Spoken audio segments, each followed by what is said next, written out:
Bonjour à tous et à toutes. Dans cette vidéo, je vais vous présenter les bases de la situation géopolitique en Europe au XVIIe et XVIIIe siècle.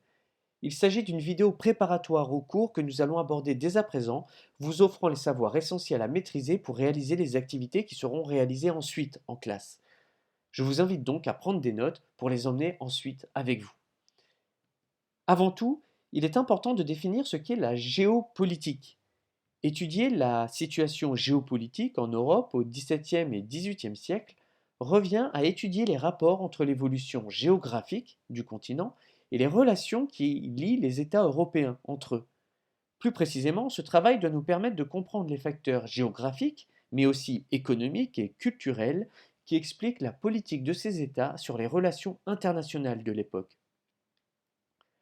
Vous le savez, le régime majoritairement dominant en Europe au XVIIe et XVIIIe siècle était la monarchie, régime dans lequel l'autorité était exercée par un souverain entretenant, la plupart du temps, un lien particulier et privilégié avec Dieu. Ces monarchies étaient toutes chrétiennes. Seules leurs confessions les distinguaient les unes des autres à ce niveau-là, catholiques au sud-ouest, protestantes au nord ou orthodoxes à l'est. Une dynastie musulmane faisait exception à l'extrême est du continent, aux portes de l'Europe, celle de l'Empire ottoman. J'y reviendrai en fin de vidéo. Au niveau politique, la monarchie absolue, régime dans lequel le monarque possédait tous les pouvoirs, en jaune sur la carte, cohabitait en Europe avec la monarchie parlementaire, en bleu, où le pouvoir du monarque était limité et partagé avec un parlement censé représenter la nation. Les Provinces-Unies, ancêtres des Pays-Bas actuels, la Suisse, ainsi que les républiques de Venise et de Gênes, faisaient exception puisqu'il s'agissait de républiques fédérales ou de républiques oligarchiques, aristocratiques ou maritimes, pour les régimes d'Italie. Mais dans l'ensemble, le pouvoir était exercé par des rois, des princes et des empereurs qui ne le partageaient pas ou très peu dans des sociétés fortement inégalitaires. Le concept même de démocratie tel que nous le connaissons aujourd'hui était très loin d'être une réalité pour la plupart des régimes en présence à l'époque. Si nous observons la carte de l'Europe au temps moderne, nous pouvons distinguer une mosaïque d'États de toute taille. Ces États étaient la plupart du temps reliés par mariage ou relation diplomatique à l'une des grandes dynasties en présence en Europe. Deux dominaient particulièrement, les Habsbourg dans le Saint-Empire et les Bourbons en France. Les liens qu'entretenaient ces dynasties entre elles au XVIIe et XVIIIe siècle étaient essentiellement basés sur l'affrontement et la guerre. Ces monarchies étaient en concurrence permanente sur tout un ensemble de domaines qui engageaient leur puissance politique et économique, leur prestige et leur influence culturelle. C'est la raison pour laquelle l'Europe du XVIIe et du XVIIIe siècle fut en guerre quasi permanente, voyant les conflits entre les grandes maisons monarchiques des Habsbourg et des Bourbons et leurs alliés s'enchaîner jusqu'à la veille de la Révolution française.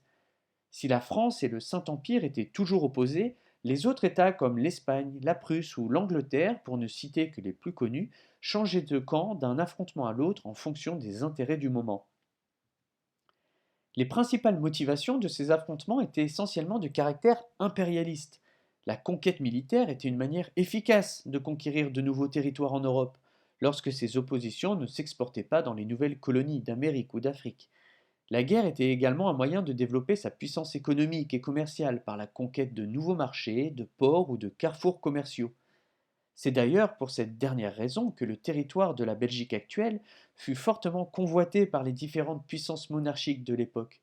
À titre d'exemple, Louis XIV conquit Tournai et Ath aux Habsbourg d'Espagne en 1667 et 1668, durant la guerre dite de Dévolution, ou encore Namur en 1692 aux Habsbourg d'Autriche, avant que ces conquêtes soient perdues quelques années plus tard, les villes tombant aux mains d'une autre puissance monarchique. Enfin, la recherche d'un certain prestige par l'affaiblissement de la concurrence monarchique en Europe était une des dernières raisons qui ont fait des XVIIe et XVIIIe siècles une période dominée par les conflits en Europe.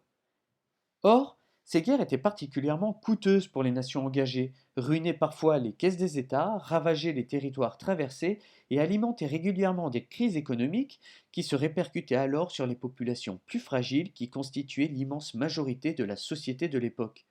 Les famines, les disettes ou l'augmentation des prix, qui rendaient les denrées de base difficilement accessibles, étaient des effets de ces jeux de lutte de pouvoir qui échappaient complètement aux populations de base, mais qui les frappaient pourtant et régulièrement de plein fouet dans leur vie quotidienne. Ces guerres fréquentes contribuèrent à fragiliser l'Europe et renforcer les divisions.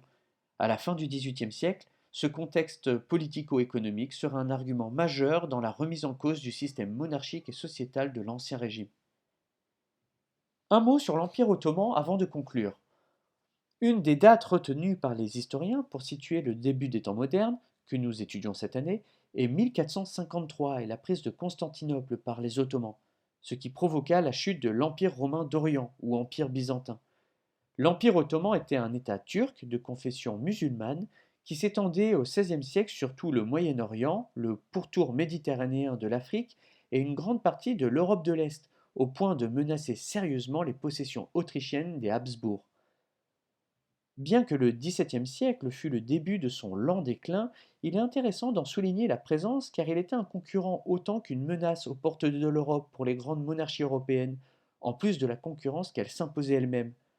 Comme la majorité d'entre elles, l'Empire ottoman était dirigé par un souverain, le sultan, qui possédait un pouvoir absolu de droit divin, qui employait la guerre pour chercher à conquérir de nouveaux territoires et étendre son influence en dehors de ses frontières. Comme dans les sociétés occidentales des temps modernes, la société ottomane était également fortement inégalitaire et le pouvoir y était très hiérarchisé. La grande différence était que cet empire était de confession musulmane et non chrétienne. Il fut d'ailleurs le plus grand empire musulman de l'histoire et contribua fortement à implanter cette religion dans les territoires qu'il occupait à l'époque.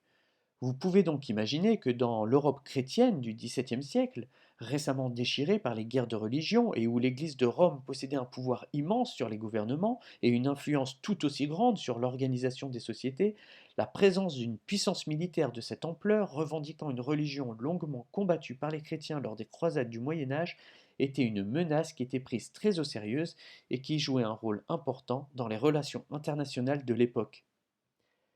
Voilà pour les savoirs essentiels que je vous conseille de maîtriser pour réaliser les activités que nous réaliserons en classe sur le sujet. N'hésitez pas pour cela à revoir cette vidéo autant de fois que vous le souhaitez. À bientôt!